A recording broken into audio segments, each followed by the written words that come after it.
Hi everyone, welcome back. So it's a great pleasure to introduce the next panel. We're going to be talking about what does SD-WAN mean for the global connectivity market. Now I'll let the panel introduce themselves, but just to start with, this is Catherine Hammond, who is the Principal Analyst for Research at Analysis Mason. Okay. Thanks, Liz. Really pleased to be able to come and talk this afternoon about SD-WAN. Really hot topic at the moment, has been for some time. We've got a variety of experience on the panel this afternoon. Some operators who've launched SD-WAN a number of years ago, some who are planning launches in the coming months. So perhaps as you introduce yourselves, if you could just briefly say something about what your SD-WAN offer is currently or what you're hoping it's going to be in a few months' time if you're yet to launch. That'd be great, thank you. Can we start with you, Claudio? You first. Hi, I'm Claudio from CENTURYLINK. I run products for the EMEA region. So our current SD-WAN offer is really targeted at the larger enterprises with a global presence. These are enterprises who want to do a cloud transformation and following that, a WAN transformation, where a hybrid, secure, agile WAN is very much needed. So that's what our SD-WAN's about. I'm Xiaolei. I work for China Telecom Global. China Telecom Global is the international arm of China Telecom Group, and we head office in Hong Kong. And for us, I'm the head of the carrier business, look after for the carrier relation and partnership. For China Telecom Global, we really launched our SD-WAN service and the product. It should be 2 years ago. Before people are talking about MPLS VPN or traditional telecom service, but in the past 2 years, actually, every time when I meet a customer, it's already talking about SD-WAN. So for the company saying, management decided maybe we really should seriously think about this. So we launched the SD-WAN product in the year 2017. Brad Lutz from GTT. I run supplier management globally for GTT. We launched our SD-WAN product about 2 years ago now, similarly targeted at large enterprise. We've adopted a access agnostic multi-vendor strategy to preserve flexibility for the enterprise to sort of design their own solution, and we're seeing significant uptick on it already. Hi, my name is Oyovwe Okorodudu, and I'm responsible for Europe, Middle East, and Africa HGC marketplace. Our SD-WAN has been deployed, or we've been investigating for the last 2 years, and we had some few success cases as well. But most importantly, there's 3 reasons why we are deploying the SD-WAN. One of them is for quick deployment of services in difficult locations and to meet customers' delivery requirements. And then the second one is to ensure we have a roadmap for majority of our enterprise customers, give them a good journey, overall proposition from existing customers, either MPLS or Ethernet or DIA services, with a managed SD-WAN services on top of it. And I think the most important part of it also is to ensure that when we make a full proposition to our end clients, we are able to give them a full managed services supported with all the new value-added services that is coming into play today, such as SD-WAN, SDN, and all the good stuff. Hi, I'm Aurelie Canales. I'm the global head of product management. I look after product pricing, network expansion, and plenty of others. For us, SD-WAN is really a part of our enterprise connectivity suite. It's about giving the flexibility to our enterprise customers to go to SD-WAN when they're ready to and not be penalized along the way because they are stuck in an existing contract or another. So we really see SD-WAN as a clear evolution when our customers are ready, when the case is right for them, to help them optimize not only their cost and the speed of deployment, as our colleague said as well, but to really optimize their cloud transformation and their digital transformation. So we're about to launch our international product later down this year, but as a group, and our Nordic companies have already launched. We're the first operator to have a commercial SD-WAN product in 2017, and they've experimented with a number of vendors. So we're about to roll out a global offering from December onwards. I'm Neil Wilson. I run products and marketing for Virtual One. We're a UK wholesale-only carrier. We've had a fully software-defined network for the last 2 years, and we are bringing a channel SD-WAN solution to market around the end of this year. Principally because we only deal through the channel. We're looking to deliver them a solution that will allow them to capitalize on the SD-WAN opportunity when maybe they don't have the expertise or size or scale for themselves. We're looking to deliver them a managed solution. Thanks, everyone. It's an interesting point you pick up on there, Neil, about the complexity of offering SD-WAN. There's been a lot of hype over the last few years about the benefits of SD-WAN, particularly perhaps around the cost savings that it may or may not bring, but also some of the other business benefits. So I'd be interested to hear from you guys what you see really as the key benefits of SD-WAN for your enterprise customers. Maybe Aurelie, if we start with you. Yeah, so I think for me it's really a great opportunity. It's not the technology as such, it's the fact that you start asking yourself the right questions. You're in a point in your cloud journey where your network architecture needs to change. So let's actually look at the ways that you used to connect all of your branch offices and all of your sites together, and let's look at the best way to optimize that connectivity. Maybe you don't need the big MPLS networks. Maybe you don't need to pay all of that money into those large pipes when you're mostly transporting cat videos or you're going to SaaS. So I think it's just a great opportunity to review what is actually needed at the time when the technology is helping you do this. Yeah. Thank you. Claudio, would you like to have something to add to that, about the benefits of SD-WAN for your customers? Yeah, well, SD-WAN isn't about addressing a decreasing importance on connectivity. Connectivity is more critical than ever. So SD-WAN is about addressing the pressures that are built up with legacy networking. So we need to segment the network. There are more virtual networks within the customer's WAN infrastructure if they want to connect, something simple like guest Wi-Fi or a manufacturing, production, Internet of Things type stuff. There's lots of needs for segmentation, active-active, cloud enablement. There are lots of benefits to moving to SD-WAN that really do it simpler than trying to stretch the legacy technology too far. Now, I must say that legacy networks that doesn't mean that they're out the window. There is a modern context to MPLS IP VPNs as an example, to hybrid networking. That's still valid.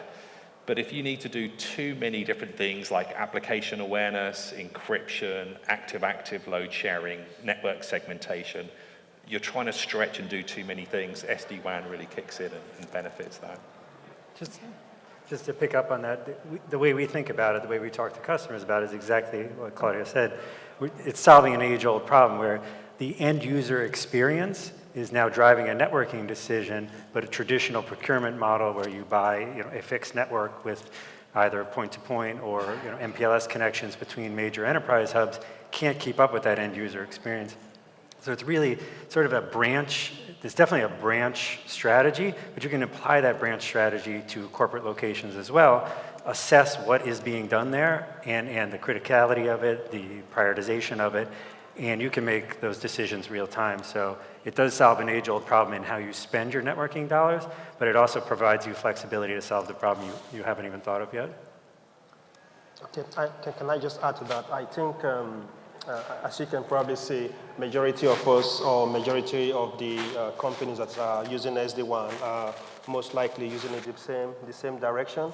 But from SGC point of view, is our initial intention of launching SD-WAN was to meet an immediate requirement, was for to deploy services to locations that are hard to reach, because some of these devices or these boxes or this technology allows you to install a SIM card. And imagine if you want to deploy services to difficult locations like the Democratic Republic of Congo, there's no fiber, the satellites are quite expensive, and the customer, as usual, majority of customer wants this service yesterday. So what we do with the SD-WAN as a short-term gap to meet customers' requirement in the first stage was to deploy SD-WAN services to meet that using a SIM card. That said, it also allows SGC to make a full proposal or proposition of, I just mentioned, migrating customers from either existing technology or complementary what is already there already. And I think this is the most important thing that SGC applies to how we propose our SD-WAN services. So I can be more specific in terms of picking an haulage or a transportation company as an example. Some of the SD-WAN vendors do have some good services out there. I don't want to mention any name, but the SD-WAN boxes that we use actually do allow haulage companies to insert 2 SIM cards. Imagine if you have a haulage company that is transporting services from London to France or London to Belgium. You can actually have 2 SIM cards in these SD-WAN boxes, and then you can save on cost of roaming.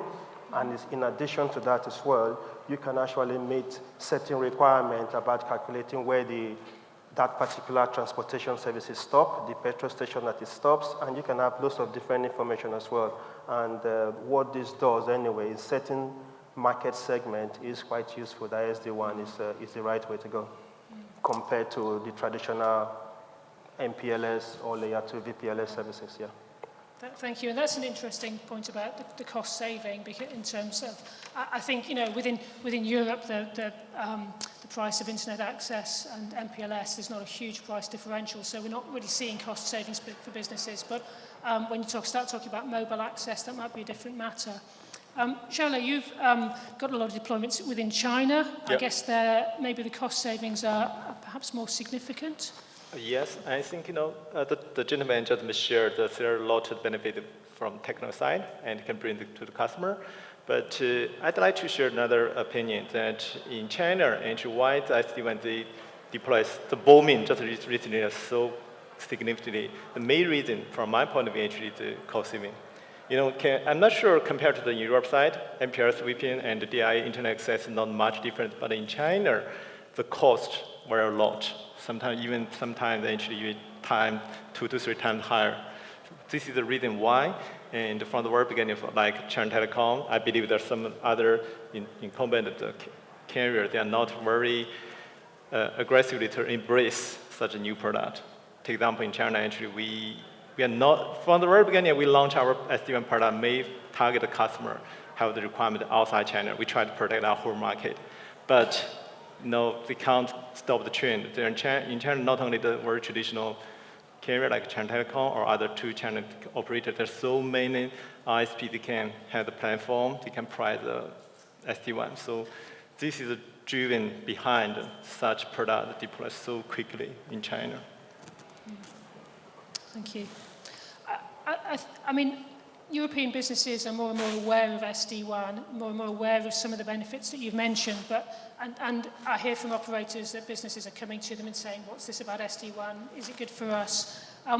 Is there an element of re-education that you need to do, or have businesses got a good understanding of what SD-WAN brings to them?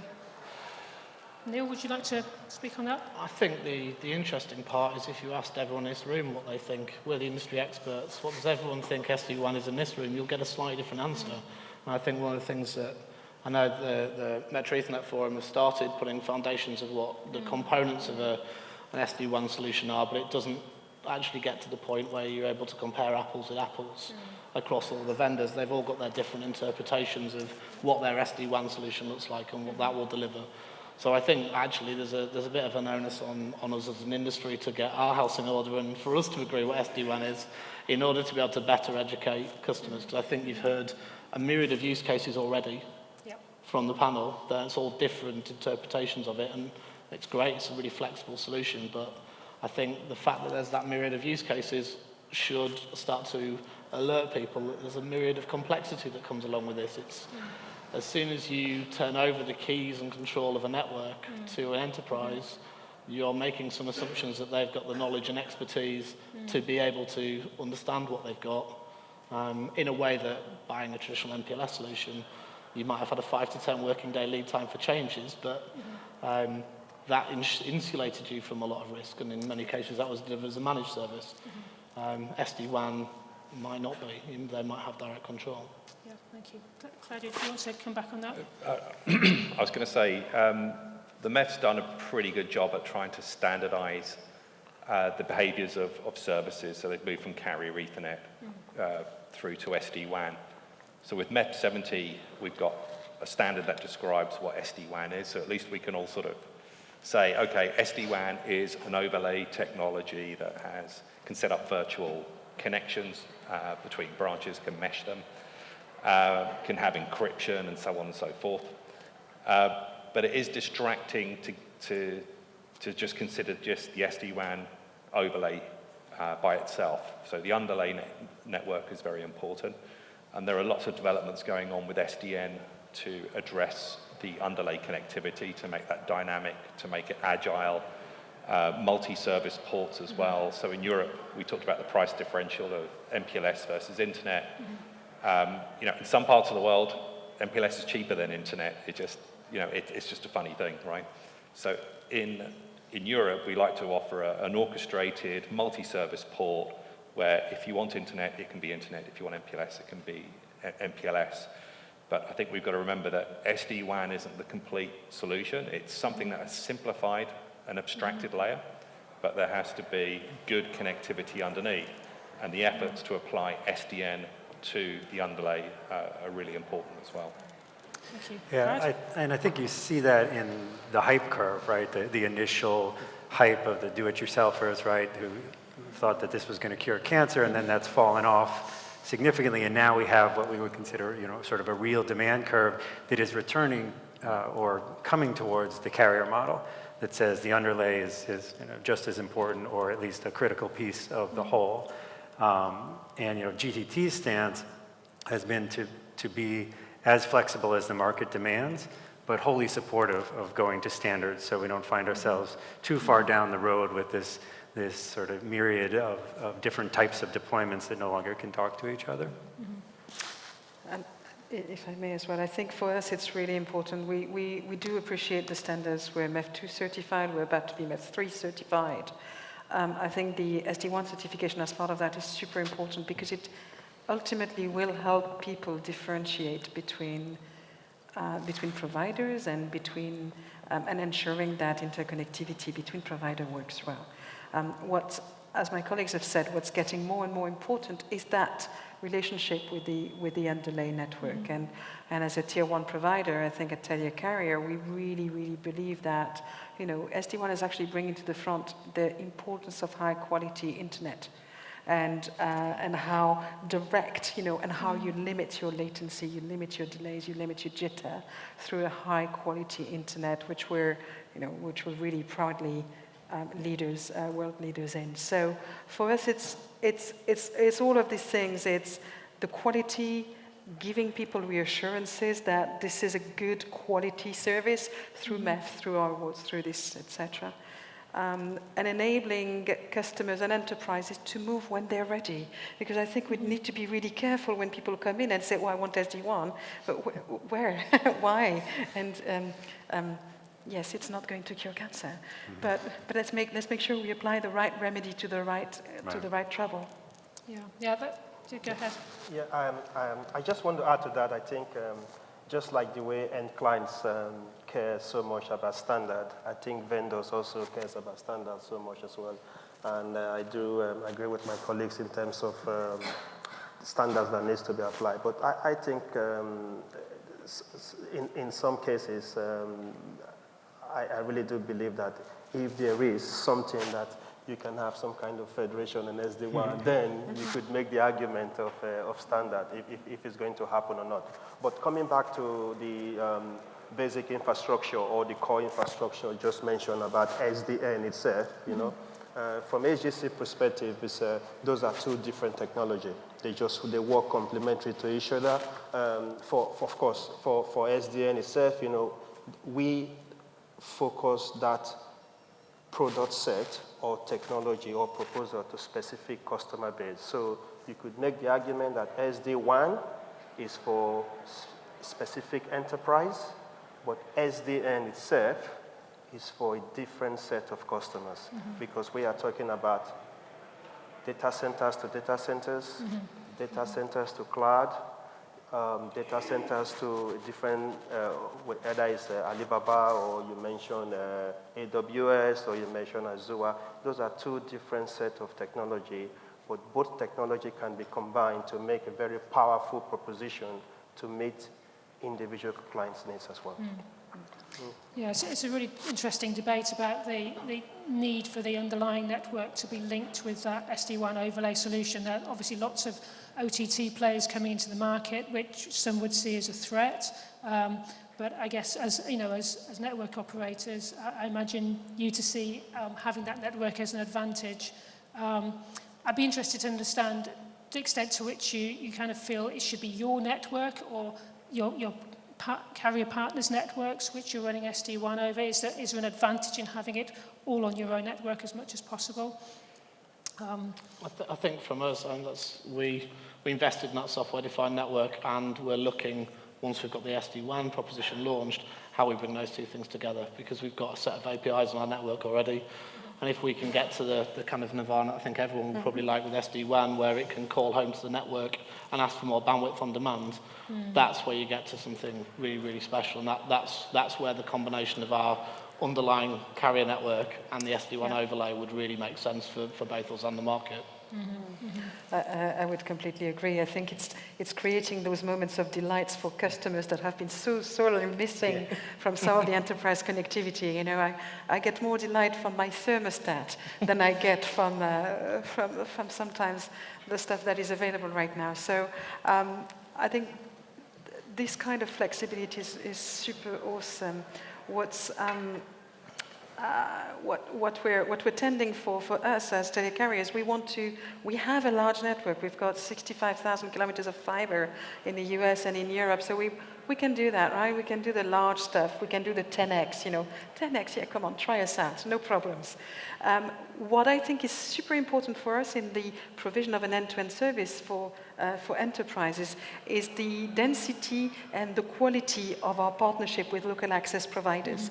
And I think that's exactly what you experience as well, right? It's to a certain extent the quality is more important than the amount of the actual numbers that you have. So we have spent a bit of time accrediting and certifying over 200 tail providers, local tail providers, and we're bringing on a couple more hundreds, but I think that's kind of it. We don't necessarily need to go into the thousands to actually have a quality service. We want people we know, we want people who we work with, who are also our customers, and who are going to help us out when things go tough, and who are going to secure the delivery of the local access to our customers.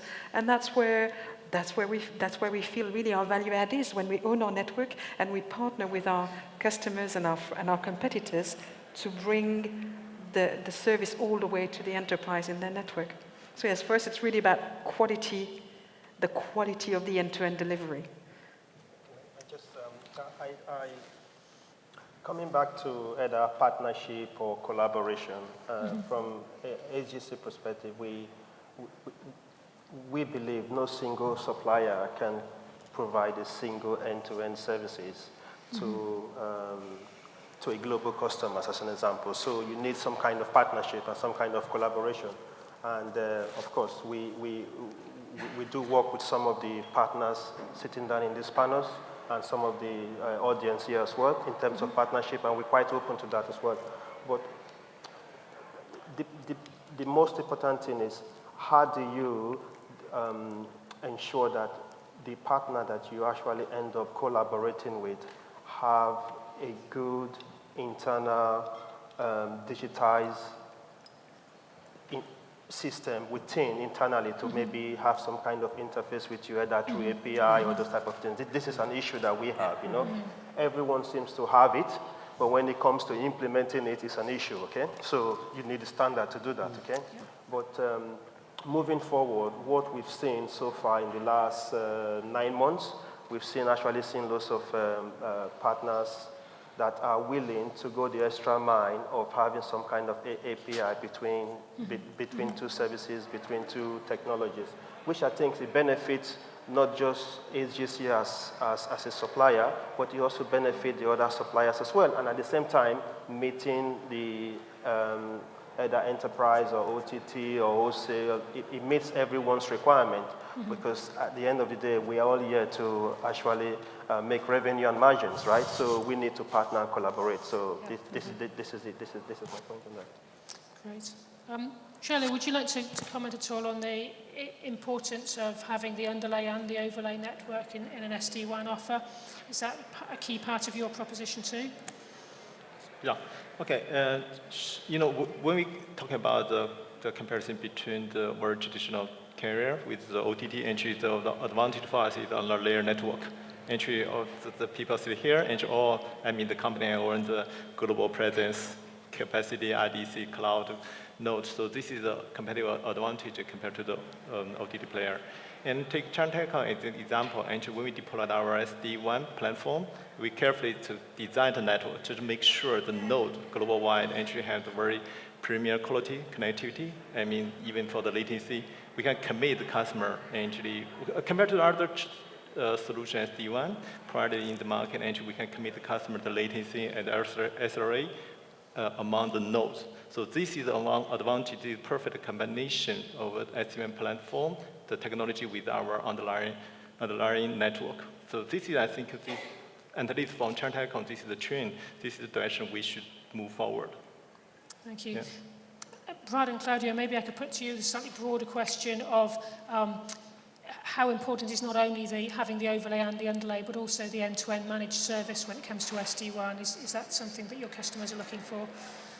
Yeah, certainly, you know, the selection of the partners that you're going to provide the underlay with is a huge consideration.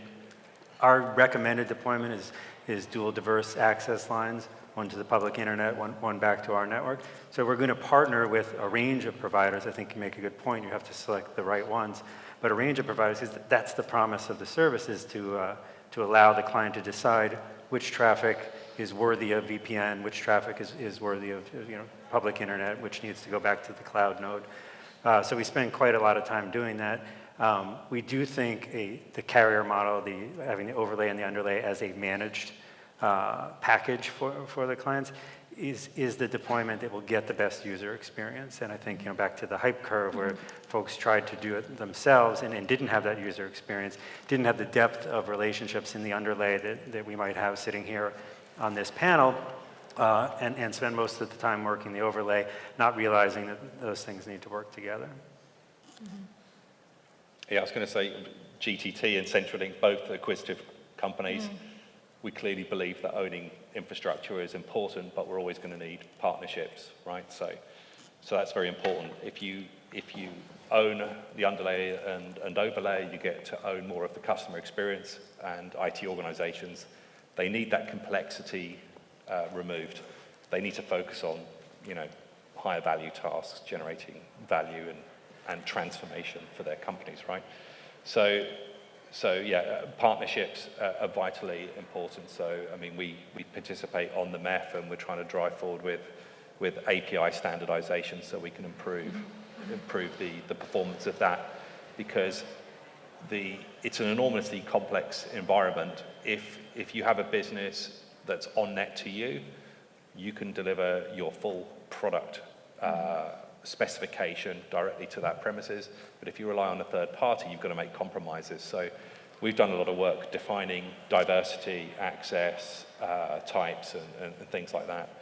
And we have to find a compromise that works across the hundreds of partners we use. Yeah. So there's no doubt owning it and taking that complexity away from our customers is really critical.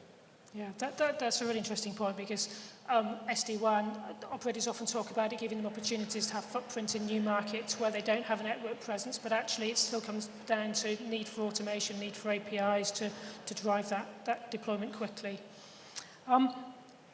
I think SD-WAN is often referred to as quite a disruptive technology. And I wanted to put to you the question of how much it really can change the market dynamics. Is it just something that will allow a few new entrants to come in and for those who are slow to embrace SD-WAN to lose a little bit of market share, or is there more of a fundamental disruption coming with SD-WAN? Brad, go ahead. We have probably maybe a somewhat unique perspective on this, mostly out of market convenience, I guess, for lack of a better term. You know, they talk about SD-WAN as an MPLS killer, and the analogy is definitely overplayed, but we do think that it will ultimately cannibalize that, and we know that hybrid deployments are good and necessary and will continue, but on the long horizon, MPLS is probably where it draws at least a good chunk of its market share from. GTT has very little MPLS, so very easy for us to, you know, sort of booster that argument. But what we've learned, and I think everybody probably would feel the same, is a customer is not going to buy transformative technology because there's transformative technology available. They're going to buy it because their business is going through a transformation. So you need to hit customers that are thinking about doing something different with their business, with their end user experience, whether it's in a corporate office or a retail shop, to use the customer Wi-Fi example. Those are the guys that are going to completely transform, and they're going to view this technology as a way to change the way they connect their business. You're not going to convince somebody to buy this technology because it's new on the market. I think from the customers that we work with, it's been disruptive to the sales cycle. Yep. So whereas we're seeing end customers going to our partners saying we need SD-WAN, and they've heard about it, they've read about it, and it's suddenly meant that our partners need to upskill on the terminology. They need to really get to grips with it, and those partners that do will continue to grow their connectivity business. Those partners that don't will find themselves increasingly having to catch up. So I think it's really had a big impact on the sales cycle within certainly the UK channel, I think. Yeah. I think I would echo that as well. What we're seeing is we're having customers come to us and want to talk to us about SD-WAN because they're dissatisfied that their more traditional providers have just been slow. They've just been slow in adopting it, and turkey's done for Christmas. So if like us, you have very little MPLS revenue that feeds your margins, then you're not addicted to those revenues. So you're more able to go after a solution that's bespoke and that will reflect the needs of the customers. But it takes a very big difference in mindset, I think, as you're saying, because you have to question. I mean, SD-WAN is not a solution that carriers or service providers came up with. It's something that the industry came up with. So you have to just wholly adopt it. You have to up your skills on everything to do with cloud, everything to do with digital transformation. You have to certify yourself in a whole host of things. You have to become AWS super users. You have to become all of these things. And that is a change in mentality that I think will suit better certain carriers and service providers than others. Yeah. And just to bring in Xiaolei a minute, you were talking earlier, Xiaolei, about the fact that within China you were actually quite reluctant to launch SD-WAN, and you were initially launching it outside of China. Is that because of the concern of the market disruption that it would cause? Okay, this is a very good question. I just explained in the very beginning, and the group company, they are very hesitant to embrace such product purely because the impact to the existing market. Actually we are the indomitable player in the market for MPLS VPN, but for the new technology, actually they can bring a lot of benefit, but in return can cut down the revenue. So this is the reason why we are very hesitant to provide our phase one in China, and we focus on the customer especially for Chinese enterprise customers. They invest a lot outside China, in APAC region, in Middle East Africa, and Europe and America. And they need a very, cost-effective solution to provide service with a short lead time. So this is the reason why we focus on to providing in the very beginning. But later we noticed we can't stop the trend. So that's why we had no choice, honestly. Yeah. I think, Oyovwe, you wanted to add something? I really do sincerely believe that for SD-WAN, I think that our customer, or majority of our customer, are definitely requesting for such type of technology. I think this is as a result of what my colleague just mentioned in here, because they are requesting, because someone have approached them and said, we have an SD-WAN services. Now, from HGC perspective we tend to consider HGC as a very proactive organization, very agile and flexible as such. We try to pass that to the end client as well. So what that means anyway is generally in majority of the RFP or proposition that we provide to the end client, we have to explain a particular journey to the customer. They might probably have the existing MPLS, existing layer 2 services, but what they want to know, they want to actually find out where is the end goal, where are you going to actually take me to at the moment. So, and I think that SD-WAN helps to put that story together, SDN helps to put that story together, and I of course, we still have to mention, of course, the fully managed end-to-end services, the after-sales services, the support services. We get that, but I think that the technology allows you to say the whole story and glue the whole customer's experience from one end to the other. Yeah. Thank you. I've been really glad to hear so much talk about customer experience from you. And I think it's something that operators, particularly the larger incumbent operators, do struggle with, is their customer perception. And I think from my perspective, I would think that SD-WAN gives an opportunity to perhaps change that dynamic with the customer to begin to deliver more quickly, to begin to be more responsive and look to solutions. Is that something that you're finding in those sales conversations? Yeah, I think it's a point Aurelie made earlier. The great news for us is people are talking about their connectivity and they're talking about their network and engaging with it. In order to consider SD-WAN, you have to have a real comprehension of what the organisation is doing. And that hasn't really been the case, I think, for quite some time. I think that conversation is really, really encouraging. And it means we can deliver something that can potentially transform their business, not just connect their offices. It's more substantial than that.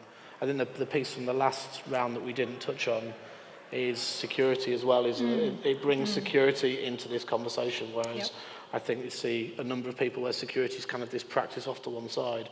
It's right in the middle of the SD-WAN conversation. It's integral to it.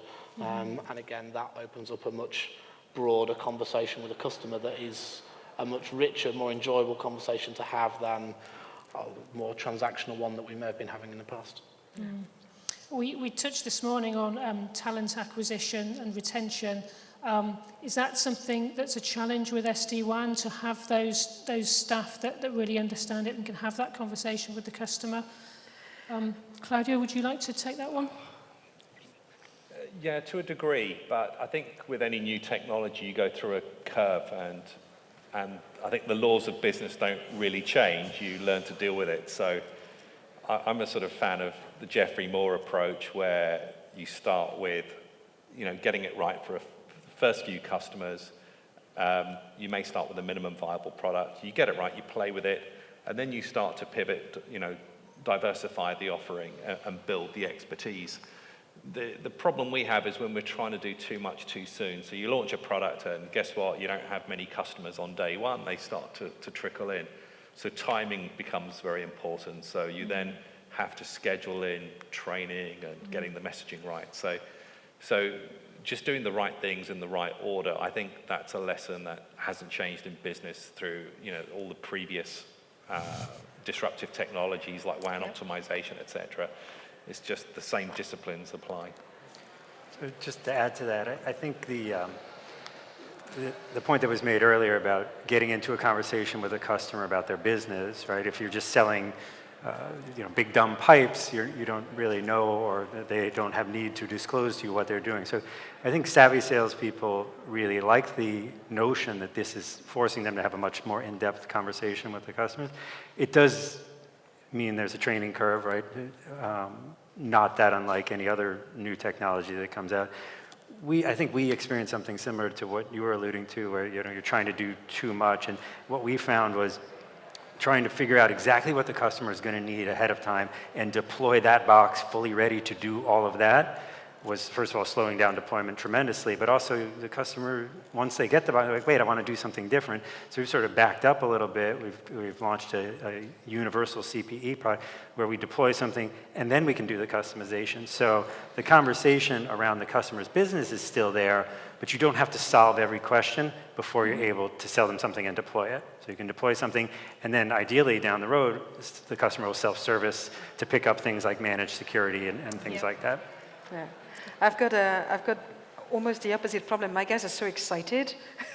So we started on the, I've got techies who who love learning. So all of my sales engineers are like super excited. Yay, something new.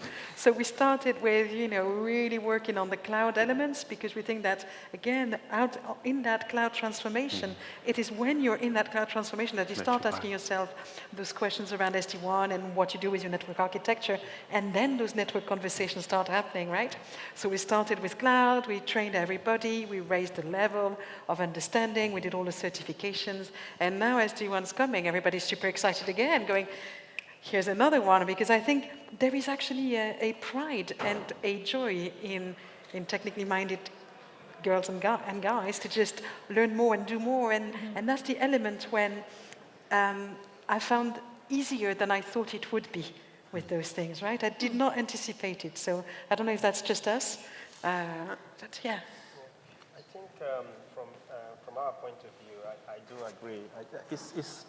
It's two sides of the story, but from our side, we, on a monthly basis, we ensure that even though if the product team comes up with new ideas, new frameworks, we have a bulletin board that we send across the whole organization, but most targeted at the account managers. And I do believe as well we want retention of our existing clients and as our existing staffs as well. Like they say anyways, from my team especially, we really do believe that, training is necessary, upgrade of skill is necessary. As previously mentioned, for you to meet customers' requirements, you need an account managers that are proactive, as well as they are willing to train as well. And of course, in some cases, you might have some kind of pushback, but I think that, as soon as everyone finds out that a little bit of training helps, a little bit of knowledge helps, I think they will get the gist, because we're all here to make revenue and margin, I suppose. Yeah. That's great to hear so many optimistic responses. I'm conscious we've spent the time talking about retail SD-WAN. Just to finish off, perhaps we could think briefly about the impact of SD-WAN on the wholesale market. Is SD-WAN something that will encourage wholesale operators to focus more on the retail enterprise market, or is it something that doesn't really affect the wholesale business? I'd be interested to hear your thoughts on that. Maybe if we start that in with Claudio. Yeah, there's a little impact. I mean, it's not killing it, it's not building it, but there are some changes. So when we sell an SD-WAN today, we're still selling the same underlying connectivity with it. So that hasn't changed to a degree, but we are selling more broadband. So if you look at how we've consumed DSL access in the past, we plumbed an NNI straight into the MPLS network, and we've offered DSL for well over a decade. Now we're buying broadband. It's a much more agile way of doing it. So buying broadband through wholesale and reseller agreements through aggregators is helpful. So we're seeing a few global aggregators come up and service with that, which is pretty good. You've got the CPE bit, so if you've been working traditionally with your Ciscos and Junipers for CPE, they've got pretty good global distribution and things like SmartNet, and that's been in place for years with operators. When you move to universal CPE, that's a new headache to deal with, and you've got to wrestle with the logistics of trying to import and have spares and get your break fix model right. So there's been opportunities there for some of these aggregators and wholesale providers to actually go beyond the demarcation of the circuit and provide some services to CPE. So there's been a bit of disruption there, but I think that, there's been a bit of opportunity. Yeah, thank you. And Xiaolei, would you agree with that assessment? Yes, and I think, and I want to emphasize the internet access. SD-WAN deployment global-wide, and it stimulated the requirement for the DI. For my team, actually, at the moment, the pipeline, the majority for the DI, especially in China. So yes, it's bringing a lot of opportunity here. Another side, actually, and we discussed internally, and how to when I do the wholesale business, a lot of the different channel partner and the carrier customer. Actually, not everyone have the budget or have the plan to deploy the global network. I mean, SD-WAN node. Actually, they need, but still they have their own customer segment. Actually, they want price service, but with their name. with their logo. So I'm thinking, how about this? We can using our platform enable the partner, the channel, help them to approach their segment customer. So this is what we are doing now. Yeah. So I think probably this is another potential opportunity to bring to the wholesale business. Yeah, the channel solution. Yeah, Neil, do you want to say something more about that? I know you have a I think focus on a channel solution. Our launch is entirely going to be a channel solution, and for us, the important part of that was making sure we can have a multi-tenant environment so that our partners can take control of their customer solutions and they can be in charge of the customer experience. I think as a wholesale-only player, the reason we advanced our SDN network was to give the customer experience the control of that to our partners so they can service the end customer well. And that was the same methodology with the SD-WAN proposition that we bring out, is that we'll provide a full managed service for them. But if they have the expertise and they know how to service their customers directly, then they'll be able to. And equally, we'll be able to provide direct access to those enterprises if they have the skills or expertise or they want to take that level of control. So being able to do that and being able to do that, customize that on a customer by customer and end business by end business basis was absolutely critical to us launching a successful product. Great, great. And Brad, do you see SD-WAN as a threat or as an opportunity in the wholesale market? No, I think good point, like opportunity, and there will be some negative and positive impact. I think there's a shift. The amount of broadband that we are quoting and buying today, particularly in the U.S. market, is up significantly because we're putting a significant push on SD-WAN. So it's more a shift of activity, and then so there will be players that fare well in that, and some players that are seeing spend diverted. Ultimately, I think that the pie itself is not growing. It's just it will grow here as it shrinks there, right? And there will be winners and losers in that.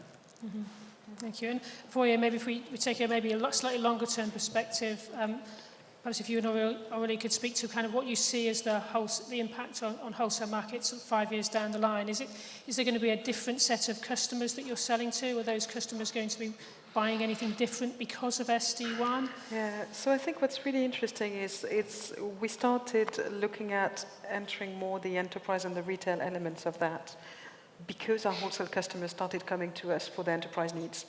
So for us, it's been something that's been really organic.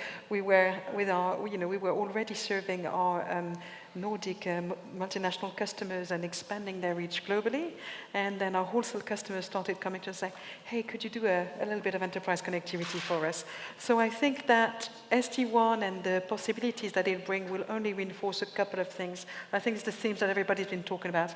The quality of the underlying network, the quality of the internet, actually, and the partnership that you have becomes super important and even more important. So if you're in a wholesale place, then you probably have that, and that's a great news.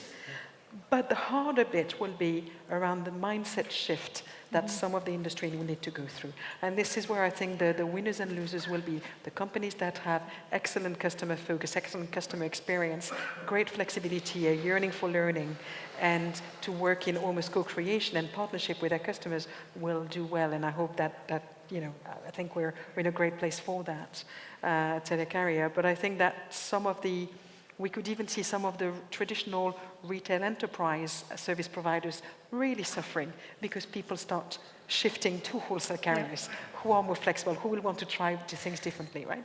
That's where I think. Oyovwe, would you agree with that?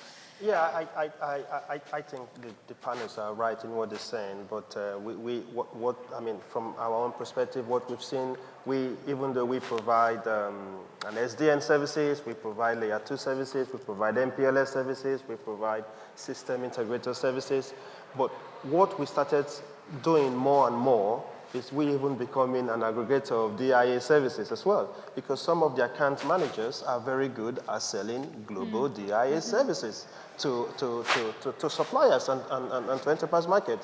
Even though we might not add our SD-WAN on top of that, but we partners with other wholesale providers to actually provide these services to them. Now, coming back internally is if this trained account managers or high touch, as you probably call them, can sell these services to wholesale suppliers, they also have the capability to know the end local loop suppliers that can provide an aggregated DIA services I do agree that, for you to create this type of partnership, you need to provide a good quality services, a good after-sales services, good SLAs, because you need, at the end of the day, the customer is king.